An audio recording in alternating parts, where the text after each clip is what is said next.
Welcome to ஜகாஸ் world. வாங்க இன்றைக்கி ஜகாஸ் வேர்ல்டில் என்ன சமையல்னு பார்க்கலாம். இன்றைக்கி வந்து கம்பு தோசை பண்ணியிருக்கேன். கம்பு தோசைக்கு நம்ம கம்பு ஊரெல்லாம் வைக்க வேண்டாம். நம்ம இதுக்காக முந்தின நாளே நைட்டெல்லாம் ஊற வச்சு அப்புறமா தான் கம்பு தோசைலாம் பண்ணுவோம். இது இமீடியட்டாக உடனே எப்படி பண்ணலான்னு பார்க்கலாம்.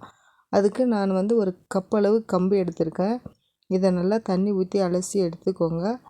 அலசி எடுத்துட்டு ஒரு 10 நிமிஷம் இல்லைனா ஒரு 15 நிமிஷம் போல் ஊற வச்சுக்கோங்க. அது கொஞ்ச நேரத்தில் கொஞ்சம் ஊறிடும்.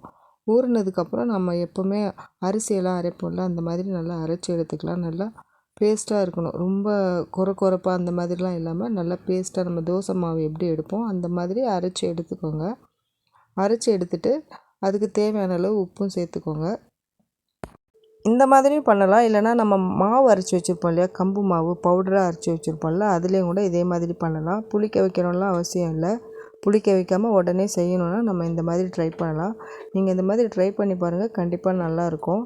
நான் ஒரு கப் அளவு எடுத்திருக்கேன் மாவு. நம்ம இப்போ அரைச்ச மாவு வந்து ஒரு கப் அளவு எடுத்திருக்கேன். அதுக்கு ஒரே ஒரு கரண்டி வந்து நான் இட்லி மாவு இல்லைனா தோசை மாவு ஏதாவது ஒரு மாவு கலந்துக்கோங்க. ஏன்னா நம்ம அரைச்சி புளிக்கெல்லாம் வைக்கல இதை, அதனால் அது எடுத்துக்கோங்க.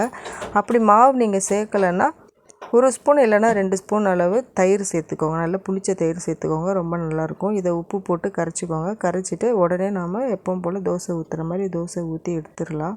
உடனே அரைச்சி சுடுறதுனால நல்லா வராதோ அப்படின்லாம் நினைக்க வேண்டாம். ரொம்ப டேஸ்டியாக வரும், கிறிஸ்பியாகவும் இருக்கும். குழந்தைங்களுக்கெல்லாம் ரொம்ப பிடிக்கும். நீங்கள் இந்த மாதிரி செஞ்சு கொடுத்தீங்கன்னா, நம்ம சாதாரணமாக எப்போவுமே சுடுவோம்ல அந்த தோசையை விட இந்த மாதிரி தோசை ரொம்ப பிடிக்கும். ஏன்னா அது டேஸ்ட்டு கொஞ்சம் வித்தியாசமாக இருக்கும், கிறிஸ்பியாகவும் இருக்கும். அதனால் ரொம்ப பிடிக்கும். கலரும் நல்லா வரும். ஒரு சில தோசைலாம் உடனே அரைச்சி ஊற்றும்போது ஒயிட்டாகவே வரும் இல்லையா, அந்த மாதிரிலாம் இல்லாமல் நல்லா செவந்தும் நமக்கு கிடைக்கும். இது கூட கார சட்னியெல்லாம் வச்சு சாப்பிட்டா ரொம்ப நல்லாயிருக்கும். நீங்கள் ட்ரை பண்ணி பாருங்கள். ட்ரை பண்ணி பார்த்துட்டு எப்படி இருக்குன்னு எனக்கு சொல்லுங்கள். இந்த வீடியோ உங்களுக்கு பிடிச்சிருந்ததுன்னா லைக் பண்ணி, ஷேர் பண்ணி, சப்ஸ்கிரைப் பண்ணி சப்போர்ட் பண்ணுங்கள். இதே மாதிரி இன்னும் நிறைய ஹெல்த்தியான ரெசிபிஸ் வந்து என்னோடய சேனலில் போட்டிருக்கேன், போய் பாருங்கள். 5 மினிட்ஸ் 3 மினிட்ஸ் ரெசிபிஸ்லாம் கூட போட்டிருக்கேன், அதையும் போய் பாருங்கள். உங்களுக்கு எல்லாம் இந்த ரெசிபிஸ் பிடிச்சிருந்ததுன்னா என்னோடய சேனலில் சப்ஸ்கிரைப் பண்ணி வச்சுக்கோங்க. நான் இன்னொரு அடுத்து நல்ல ஒரு வீடியோவில் வந்து உங்களை பார்க்குறேன். தேங்க்யூ.